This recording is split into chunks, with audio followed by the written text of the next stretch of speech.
Crypto regulation may be right around the corner. There is a lot happening in DC. We're going to break into all of that for you guys today. I think you're going to like this one. My name is Paul Barrow. Welcome back into Tech Path. All right, so Dana, back in the studio today. So great to have you back. Yep, really good to be here. She's coming in a couple of times a week now, so we're getting a chance to get more voices here. So we appreciate her jumping in today. I want to jump over to our first story. And this is all about Patrick McHenry and his response. And there's a few things that have happened here with Patrick McHenry. And when you look at his positioning versus what's happened with some of the other lawmakers in DC, intriguing responses. I want to show this first tweet and then we'll kind of roll into it. So listen to what he had to say right here. Let me pop this open for you guys. I ask my friends, my policymaker friends here on the Hill, this question. Do you know enough about this technology to have a serious debate? Now, if the answer is no, then we need to first seek to understand, to build up that understanding of this new technology so we can have a serious debate on how we appropriately respond and update regulations and perhaps laws. All right, so you can see there what McHenry is talking about is, at least for me, his response is that they don't really know what's going on from a tech standpoint. So I think just the fact that he's aware of that and he's trying to get the rest of lawmakers to kind of move in that direction is good. Yeah, I like that a lot. He has a lot of humility, pro, fintech, Republican, coming in really wanting to do what's right. Yep. And he has humility about it. He's ready to learn. North Carolina, I'm on the next article. Yep. North Carolina Republican Patrick McHenry has been officially picked to be next House Financial Services Committee chair. I think he's going to be a really good replacement. Yeah. Well, and this of course replaces Maxine Waters, which everybody knows kind of her position and her involvement with FTX and all that good stuff. But he goes on to say, as chairman, I'm going to pursue innovation, opportunity agenda. We'll focus on efforts conducting appropriate and aggressive oversight, etc. I think this is good. I mean, it's the typical statement from a politician. They're playing both sides. Sure. Granted, diplomatic. They have to try to get bipartisan, approach to a lot of these kinds of bills because that's the only really way that this is going to get passed. Now that we have a split House and Senate, that's an opportunity for us to truly see maybe some bipartisan movement, which I think is good. Yeah, hopefully that will start to happen again. Sentiment will change now into more bipartisan.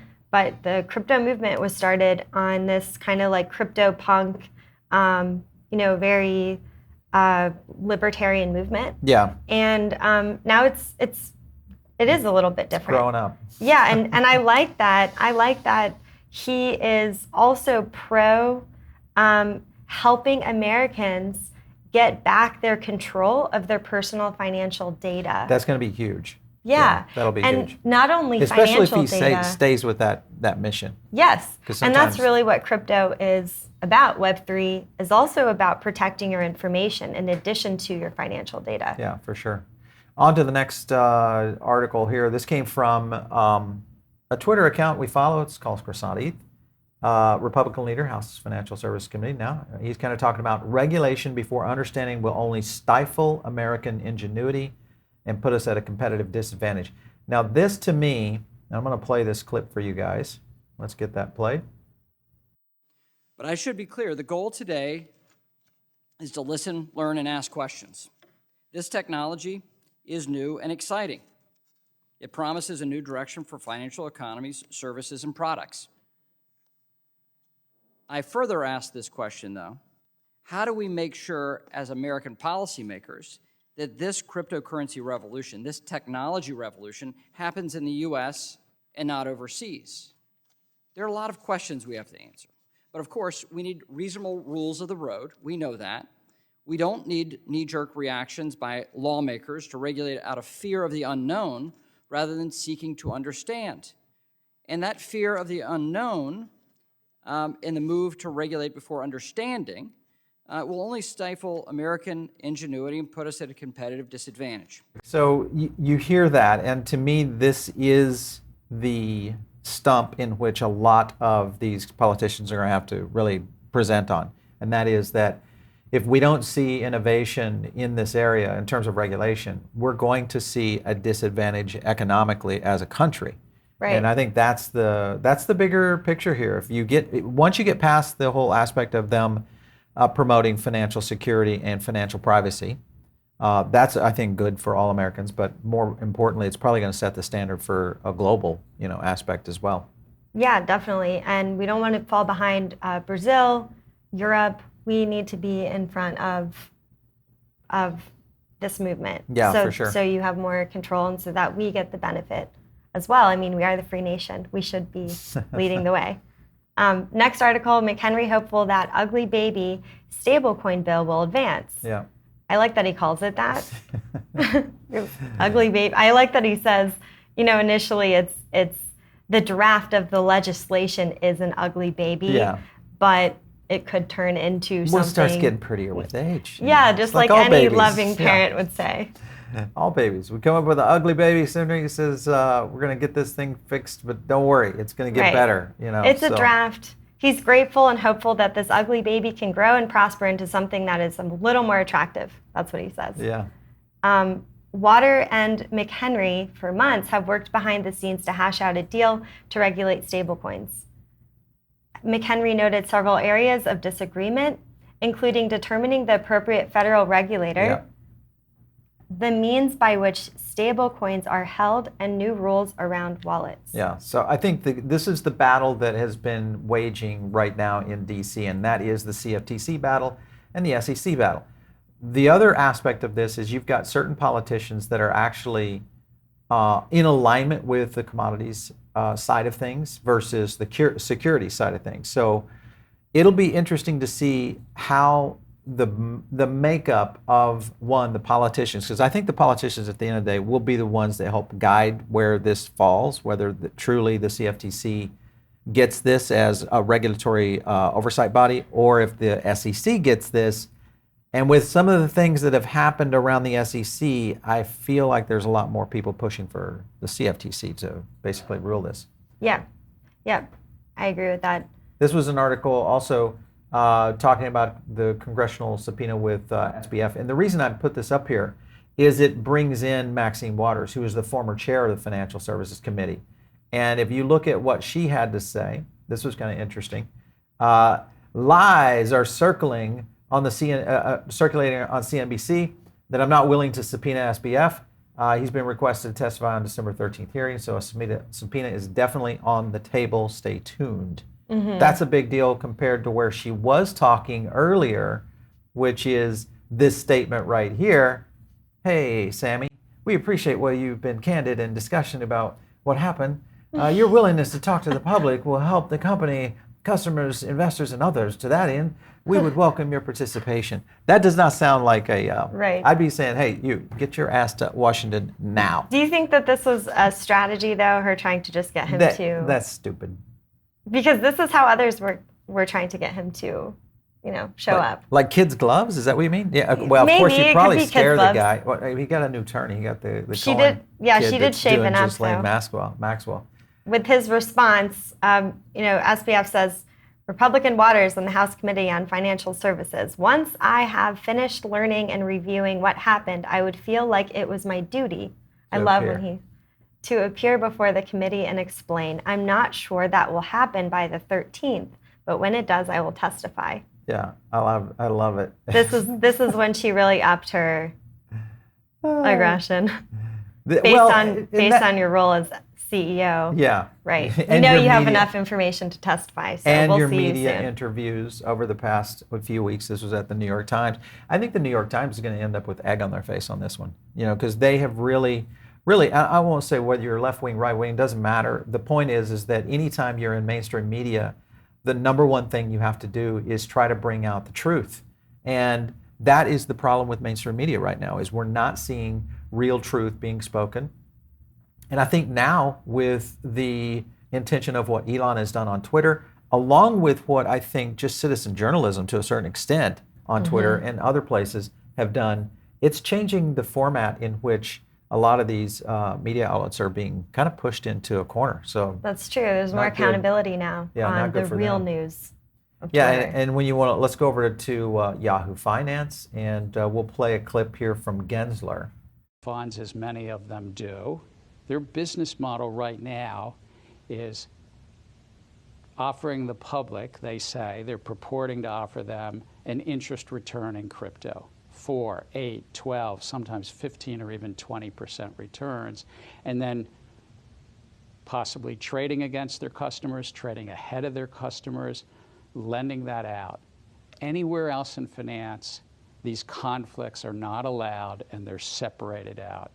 So we have publicly been saying to these crypto intermediaries, they might call themselves crypto lending, they might call them crypto exchanges, these crypto intermediaries, in essence the casinos, if I might say it again, to come into compliance with the law. We brought a number of actions, crypto exchange Poloniex last year, in September of 2021, when a large exchange, Coinbase, wanted to get into the crypto lending space.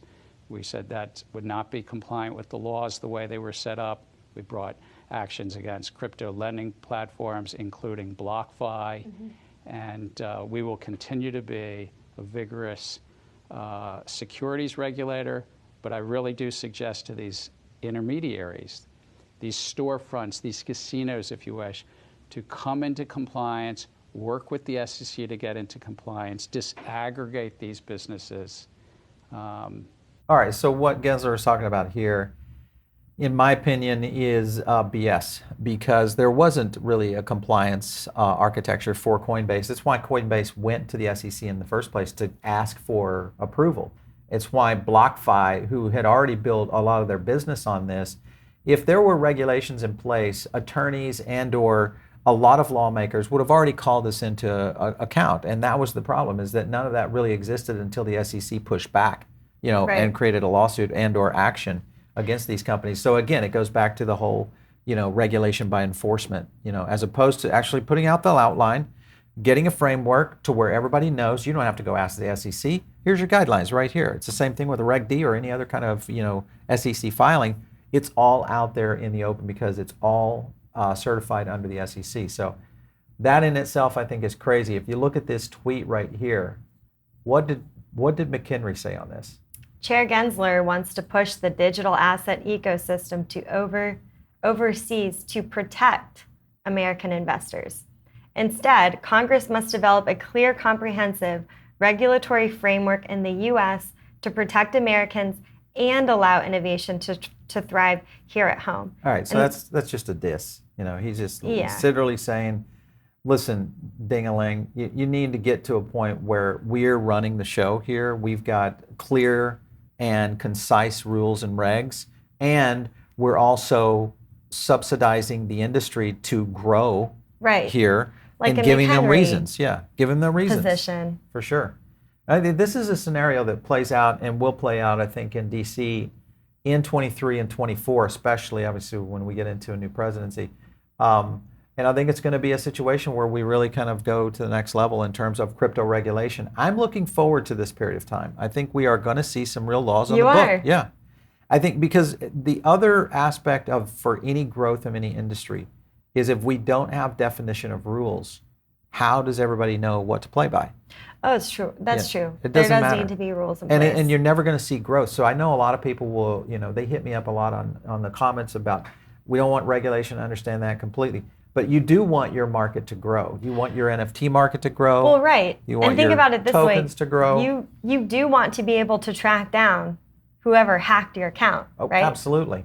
I remember getting hacked and trying to rush to create a script to get those funds back faster than what they could do. I don't like these sorts of games. Yeah, it's terrible. I mean, it's horrifying. Yeah. So if there's a way to go ahead and help those rules assist you track down who's stolen funds, then you do want those rules in place. I think that's interesting you note on that, because I think there will be a big business for forensics, especially for crypto forensics, as we start to see this move out. Because, it happens in the fiat space, a lot of people, mainly for AML, but anti-money laundering, here it's you can an issue. actually, you got much more track down those people. Yeah.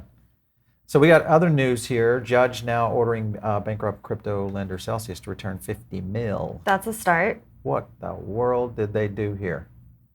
Judge Martin Glenn delivered the order verbally in a hearing on Wednesday. Per the report, this cryptocurrency, quote, never touched the lender's interest-bearing accounts to its customers. Okay. All right, so the money isn't in the account where they were doing interest-bearing, so technically probably was in maybe in kind of limbo or still in cash. Because this was something that happened on Voyager. And remember, with Voyager was the Metropolitan Bank, I think, if I'm correct.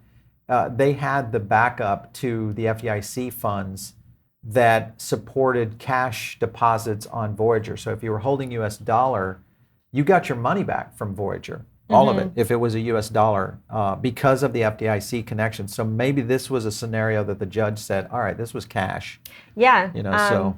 Here, custody versus interest-bearing accounts. There's a massive distinction being made between these two accounts in regards to who gets to claim ownership over the assets in them. Yeah.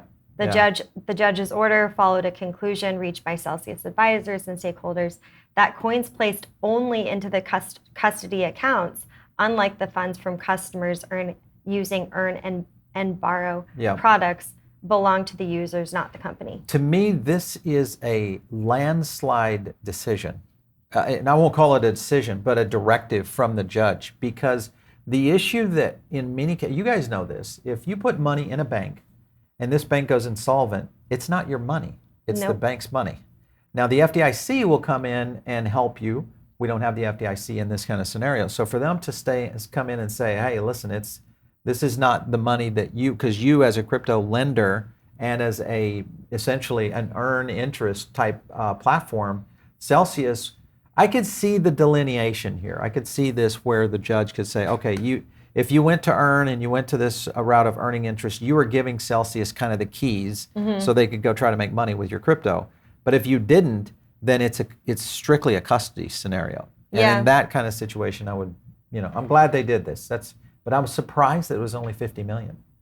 Yeah, it's a start, and I am glad that this is kind of a new rule. It's setting precedent, and this is what lawyers have to do. They have to use IP in order to make decisions about what is going to happen in a case with new technology, and so it's a big one. It's a pretty big one. I'm glad this is more of news. I hope more good news comes out for Celsius users, because I know there's a lot. Yeah, me Celsius too. got out there that have been hit. CoinDesk came out with what? Some EU stuff? EU crypto NFT providers must report tax details under leaked EU plan. All right, so this is the MiCA 2 thing. Yeah, so what are they trying to do to us now? A draft bill seen by CoinDesk also covers stablecoins, derivatives, and companies outside the block. Okay. Yeah.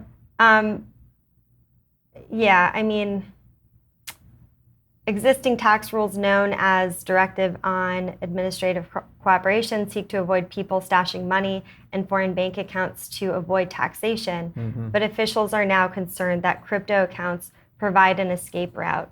There's a lot of really sketchy behavior happening in NFTs. I don't know how this is not traceable by the IRS. And I mean, people think it's not, but it absolutely is. I just can't imagine this, because these kind of scenarios are easily, especially with blockchain. So I can't imagine that even in the EU with MiCA being involved. I don't know, guys. There's always going to be bad guys out there, doing these kind of nefarious activities, just like in fiat. I mean, I saw the number the other day. Same thing is happening in fiat. Yeah, it's $8 trillion a year right now on just money laundering in fiat. $8 trillion a year. That's 8 times the entire crypto market just in fiat. And that's of what they know. That's what they know about. Right. So what would you multiply that by 10? At least a magnitude of 10. Right. I would say so, yeah. So you're looking at maybe 80 trillion. I mean, now you've got the hole that we saw in the BIS statement the other day. So a lot happening here. This is going to be a big deal. I'd love to know you guys' response on this. Of if you're in the EU, I know we have a lot of people in the UK that are fans of a show. Love to kind of get your feedback. Does this, and how are you handling your own NFT portfolios? How are you also maybe investing in certain types of tokens? Make sure and leave some comments down below. There's still a lot of gray area in these rules. The definition of crypto assets is very general and targets as well those assets that can be held and transferred in a decentralized manner. including stable coins, non-fungible tokens. Yeah, and this thing is getting ready to go live, like right now. It was December 7th, so big one. All right, Binance. CEO CZ makes prediction on crypto regulation report. Yeah. What did he? I think he's right about this. He says, I think most governments now understand that adoption will happen regardless. It's better to regulate the industry instead of trying to fight against it. Yeah. We need to become more transparent as an industry. Of course, he's going to say this as he is now trying to show his proof of reserves. Yes. And he's trying to now take a stand of being an example. A good guy. Yeah, trying to be a good guy. Just because FTX happened, it does not mean that every other business is bad. Zhao predicts that smaller countries without their own currencies will be the first to bring regulatory clarity to crypto, which I think is very true. Central banks can use Bitcoin to hedge against financial sanctions. And so a lot of other countries are realizing this and seeing potential benefit there. Well, I mean, we saw a lot of movement. We did a story earlier in the week, with Jack Mallers with Strike and what he's doing in Central Africa, especially because of the money services, fees that are, hanging up a lot of people from Nigeria, et cetera, that are trying to get money back into countries.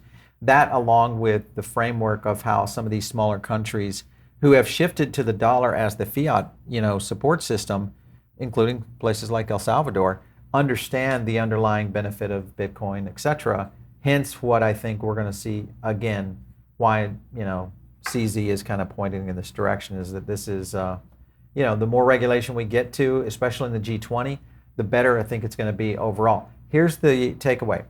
You got McHenry, you've got Emmers, both of which are on the Republican side. Then you're probably going to end up with a handful of constituents, I think, that are going to push with and in alignment with that. Then you've got, of course, some of the other bills that have come over from more bipartisan, including Gillibrand's bill. A lot happening in that space, I think, that will help see. We may see a whole slew of crypto regulation bills come out. How many get approved, we'll see. But the fact that we could have bipartisan now in D.C. where things might not be moving at a snail's pace, if we can get alignment, because I do think this does bring people together, because it kind of is benefiting everybody. It's true. Yeah, that's true. There's been such a divide between, it's almost like it feels like a civil war between the Democrats and Republicans for a while. That's all right. And crypto fixes that. Yeah, and now there's kind of a race to figure out what to do. So hopefully they do come together again. Yeah, we'll see. Kind of like the Gang of Six, but there you go. Because of crypto. All right, so you guys, you're tuned in over here. Make sure, if you're on the podcast side of things, jump over here to the show on YouTube. It's the place we're going to catch a lot of our analysis, a lot of our breakdowns, all that good stuff. But it's also where you can jump into the Diamond Circle very easily by just clicking the link below. You'll become part of the Diamond Circle, which is our email group.